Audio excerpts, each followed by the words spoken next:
सोमनाथाय नमः। ॐ मल्लिकार्जुनाय नमः। ॐ महाकालेश्वराय नमः। ॐ ओंकारेश्वराय नमः। ॐ वैद्यनाथाय नमः।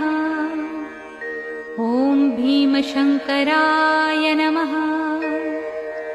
ॐ रामेश्वराय नमः। ॐ नागेश्वराय नमः। ॐ विश्वेश्वराय नमः।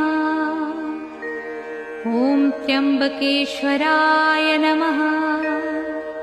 ॐ केदारेश्वराय नमः। ॐ भुस्मेश्वराय नमः।